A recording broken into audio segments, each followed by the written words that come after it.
85 años. Eso es lo que tardé en entender, lo que nadie tuvo el valor de decirme cuando era joven. Y aquí estoy, sentado en esta silla, en esta casa de la colonia donde viví toda mi vida, con la cartera de cuero vieja sobre la mesa, la misma que cargué durante 50 años, la misma que todavía tiene adentro la foto de Esperanza, mi mujer, tratando de encontrar las palabras correctas. Pero a mi edad ya no tengo tiempo para andarme con cuidado. El secreto más doloroso sobre envejecer no tiene nada que ver con el cuerpo. No tiene que ver con las rodillas, ni con los medicamentos, ni con que ya no recuerdas dónde pusiste los lentes. El secreto es este. Nadie te prepara para el día en que dejas de reconocerte. Para el día en que te miras al espejo y no sabes quién es ese viejo que te regresa la mirada. Y lo más difícil, lo que me tomó toda una vida admitir, es que ese extraño siempre estuvo ahí. Yo nomás nunca lo dejé existir. Si algo de lo que estoy diciendo te está llegando de verdad, quédate conmigo. Suscríbete si no lo has hecho. Déjame un comentario, dime que estás aquí. Porque a mis años, saber que alguien me escucha no es poca cosa, es todo. Nací en el invierno de 1941, en una vecindad de la Ciudad de México, donde los pasillos olían a tortilla recién hecha y a ropa tendida al sol. Éramos 6 hermanos apretados en un departamento de 2 cuartos, y mi padre, don Aurelio, al que todos le decían el güero porque tenía los ojos claros, trabajaba en una fábrica de zapatos en Tepito. Llegaba a casa oliendo a cuero y a pegamento. Se sentaba a la mesa, se servía su plato de frijoles y no hablaba. No porque fuera un hombre cruel, era un hombre cansado. Y en el México de aquellos años, un hombre cansado que callaba era considerado un hombre digno. El silencio era respetabilidad. El silencio era fuerza. Aprendí eso desde niño, que un hombre de verdad no se queja, que un hombre de verdad aguanta, que mostrar debilidad era lo más parecido a la vergüenza que uno podía sentir. Y lo aprendí tan bien, lo repetí tan seguido, que a los 30 años ya ni siquiera sabía que lo estaba haciendo. Era simplemente quien yo era, el que aguanta. Me casé con Esperanza cuando tenía 25 años.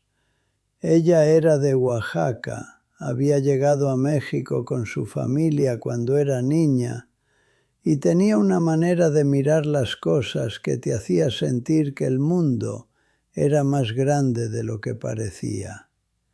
Nos casamos por civil y por iglesia, porque mi suegra era muy devota y porque la paz del hogar vale más que cualquier principio. Y nos fuimos a vivir a una colonia en Iztapalapa, donde entonces todavía había lotes baldíos y se podía ver el Popocatépetl en los días despejados. Puse un negocio, una papelería primero, chica, apenas unos metros cuadrados, cerca de una escuela primaria. Vendía cuadernos, lápices, gomas de borrar, estampas de santos que las madres compraban para pegar en los cuadernos de sus hijos. Era un negocio humilde, pero era mío. Lo abría a las 7 de la mañana y lo cerraba a las 8 de la noche, todos los días, incluyendo los sábados. Los domingos íbamos a misa con Esperanza y los niños, y eso era lo más cercano al descanso que yo conocía, porque eso era lo que significaba ser hombre, no parar, nunca parar. Parar era peligroso. Parar era cuando te alcanzaban las cosas que no querías pensar. Tuvimos 4 hijos, Rodrigo, Lorena, Patricia y el más chico, Toño, que desde niño tuvo la gracia fácil que a mí siempre me costó tanto. Toño abrazaba a la gente. Toño lloraba en las películas sin avergonzarse. Toño le decía, «Te quiero, papá», de un modo directo, sin ocasión especial, y yo no sabía qué hacer con eso.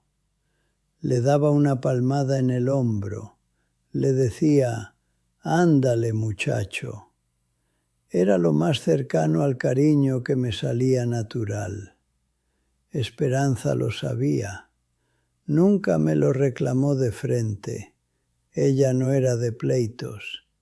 Pero a veces, cuando los niños ya estaban dormidos y la casa estaba en silencio, se quedaba sentada frente a mí en la mesa con los brazos cruzados, mirando a ningún lado. Y yo sabía que había algo que quería decir y que no estaba diciendo. Y yo tampoco preguntaba, porque preguntar era abrir una puerta, y yo había aprendido a tener las puertas muy bien cerradas. El negocio fue creciendo. Para cuando cumplí 40 años, ya tenía 2 papelerías y un local de fotocopias. Para los 50 había comprado este departamento en una colonia mejor. Cambié el coche 2 veces. Mandé a mis hijos a la universidad. Cumplí con todo lo que se suponía que debía cumplir. Y cada vez que alguien me preguntaba cómo estaba, yo decía, bien, gracias a Dios, con una convicción que no admitía preguntas de seguimiento. Bien, siempre bien. El hombre que aguanta siempre está bien. Lo que no contaba era lo que pasaba adentro. La ansiedad que me despertaba a las 3 de la mañana sin razón aparente. La sensación que tenía a veces en las noches, sentado en la sala mientras Esperanza dormía, de que toda mi vida era una obra de teatro muy bien ensayada, en la que yo era el actor principal y también el único espectador, y que en algún momento de los ensayos había olvidado quién era el personaje de verdad. Pero seguía, porque parar no era opción, y porque en el México en el que me hice hombre, nadie te enseña a nombrar esas cosas. No existe el vocabulario. Existe el trabajo, existe la familia, existe la responsabilidad. Y existe Dios para las cosas que no se entienden. Lo demás no tiene nombre y por lo tanto no existe. Esperanza empezó a enfermar cuando yo tenía 72 años. Fue gradual, como suelen ser las cosas que duelen de verdad. No un golpe, sino un desgaste. Un alejamiento lento de la mujer que había sido. Primero la memoria, pequeños detalles, los nombres de personas lejanas, luego cosas más cercanas, luego yo. Hubo una tarde, era un miércoles de noviembre, me acuerdo porque había lluvia y olía a tierra mojada desde el balcón, en que me senté a su lado en la cama y le tomé la mano y le dije, sin que nadie me lo pidiera, sin ocasión especial, Esperanza, te quiero. siempre te he querido. Ella me miró con esa mirada ya un poco perdida y sonrió, y no sé si me entendió, pero yo lo dije. Por primera vez en 47 años de matrimonio, lo dije sin que fuera un aniversario o una emergencia o un momento en el que no había más remedio que decirlo. Lo dije porque ya me había quedado muy poco tiempo y finalmente había entendido que el silencio no era fuerza, era cobardía, mi cobardía. Disfrazada de dignidad, disfrazada de la hombría que me habían enseñado, pero cobardía al fin. Esperanza murió en primavera. La velamos en casa, como se hace todavía en algunas familias, con flores y cirios, y los vecinos que entraban y salían. Mis hijos estuvieron, mis nietos también. Y yo recibí los abrazos y los pésames de pie, con la espalda recta, porque eso es lo que se espera del patriarca. El patriarca no se dobla. Esa noche, cuando ya todos se habían ido y la casa quedó vacía, me senté en esta silla y saqué la cartera. La abrí. Ahí estaba la foto. Esperanza joven, quizás de 30 años, mirando a la cámara con una sonrisa que yo nunca supe cómo correspondernos del todo. Y lloré, solo, en silencio, sin testigos, como había aprendido a hacer todo. Y ahí estaba el secreto más doloroso.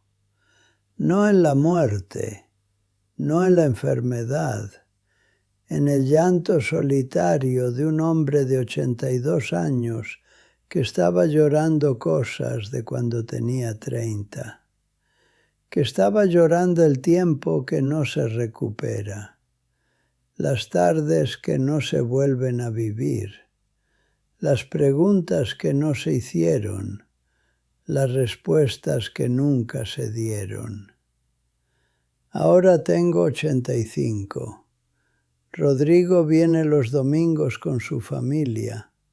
Lorena me llama 2 o 3 veces por semana.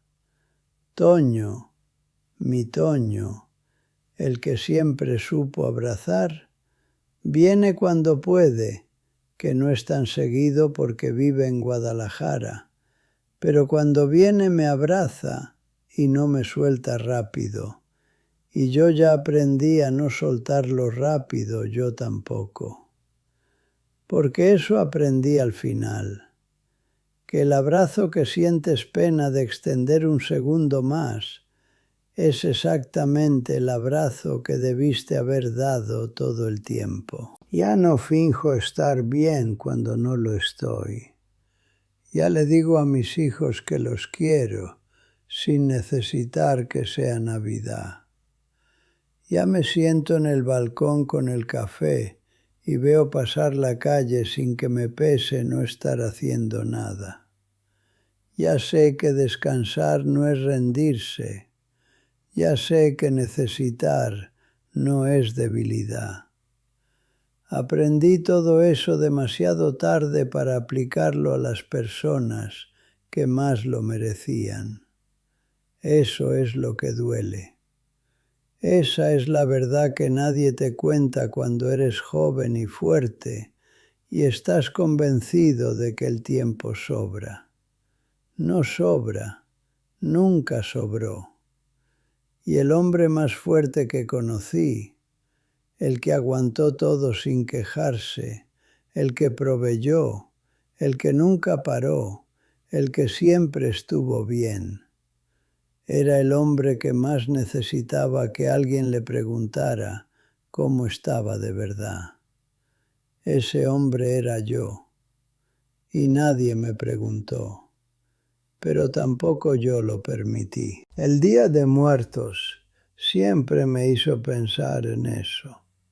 Aquí en México, en noviembre, La gente pone ofrendas con fotos y comida favorita y marigolds de color naranja, y va al panteón a estar con sus muertos, como si los muertos siguieran siendo parte de la conversación diaria. Siempre me pareció una costumbre hermosa, aunque yo mismo no la practicaba con el fervor que debía. Esperanza iba al panteón con Lorena y Patricia. Yo a veces iba, a veces no. El pretexto era el trabajo o el cansancio, o que el tráfico en esos días es un caos. El pretexto real era que sentarme frente a una tumba y hablar en voz alta me parecía demasiado expuesto, demasiado vulnerable, demasiado cerca de algo que no sabía cómo manejar. Ahora voy solo. El 1 de noviembre tomo el metro hasta La Guerrero y camino hasta el Panteón Civil donde está Esperanza. Le llevo lo que le gustaba, una cajita de mazapán, una flor de cempasúchil, el café de olla en un termo, porque ella decía que el café sin canela no sabía nada. Me siento en la banqueta de piedra y le hablo.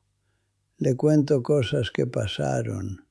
Le pregunto cosas que nunca pregunté cuando podía hacerlo. No sé si me escucha, pero yo me escucho a mí mismo, y eso, descubrí, es suficiente. Toño estuvo aquí la semana pasada. Llegó de Guadalajara con su mujer y sus 2 niñas y se quedaron 3 días. Las noches las pasamos sentados en la sala con el ventilador prendido, tomando agua de tamarindo y hablamos de cosas reales. No de la economía ni del trabajo, de cosas reales. Toño me dijo que de niño me tenía miedo, que yo siempre parecía tan seguro, tan inflexible, que nunca supo cómo acercarse. Y yo le dije que no era seguridad, era miedo disfrazado de seguridad. Y él se quedó callado un momento y dijo, «Ay, papá, solo eso, ay, papá». Y en esas 2 palabras había perdón y comprensión y algo que me cayó en el pecho como agua tibia. Eso es lo que el tiempo finalmente te da si lo dejas. La posibilidad de decir la verdad sin que ya importe demasiado quedar bien. La posibilidad de sentarte con tu hijo en la sala con el ventilador y decirle que eras humano, que tuviste miedo, que hiciste lo mejor que podías con lo que te habían dado, que no era suficiente, que lo sabes y que lo sientes, y que aunque no puedas regresar el tiempo ni deshacer los silencios de 40 años, puedes estar aquí ahora, real y presente, sin la armadura. Aquí en la Ciudad de México la vida no para. La ciudad no te deja estar quieto. El ruido, el tráfico, los vendedores, los vecinos, el chilaquil que huele desde 2 pisos abajo, los aviones que cruzan el cielo. Todo te empuja hacia afuera, hacia el mundo, hacia el movimiento.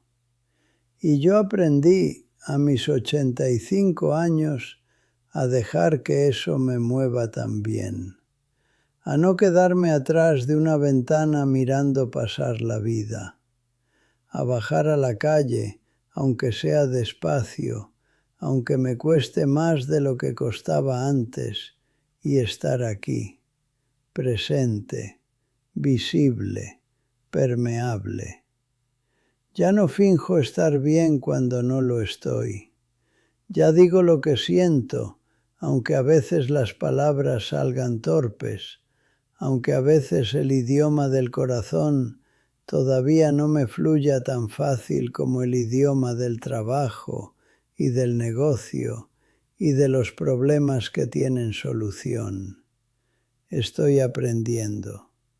A los 85 todavía estoy aprendiendo. Y eso es lo que yo nunca esperé encontrar a esta edad, que todavía hay cosas que aprender, que el hombre que pensé que era ya terminado, ya formado, ya listo para morirse tranquilo, sin grandes sorpresas, todavía puede sorprenderse a sí mismo.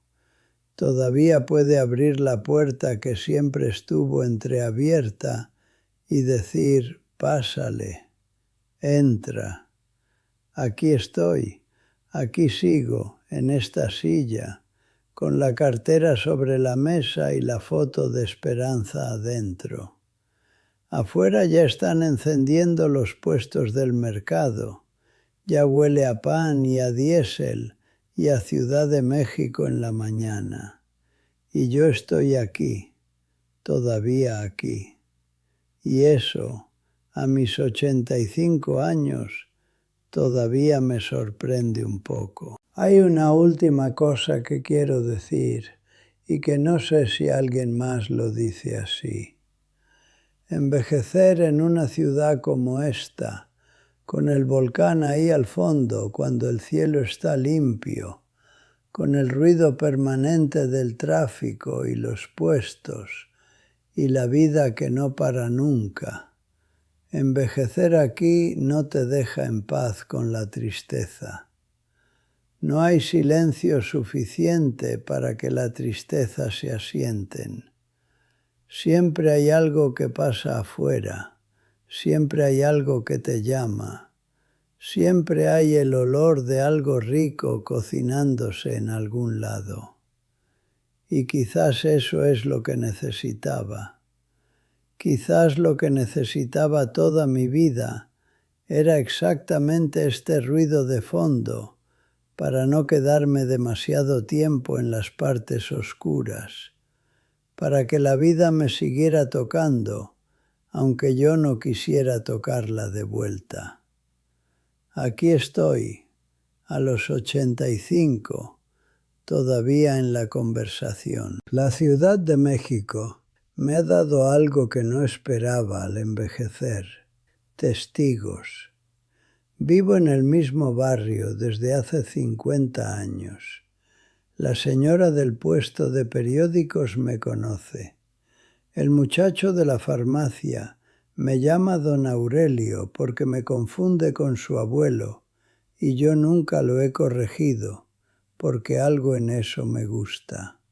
El parque donde camino en las mañanas tiene los mismos árboles que tenía cuando mis hijos eran chicos, y los árboles no cambian tan rápido como la gente, y eso es tranquilizador. Estar aquí, en este lugar específico, con esta historia específica, es una forma de continuidad que no me di cuenta que necesitaba hasta que empecé a perder a las personas que la recordaban conmigo.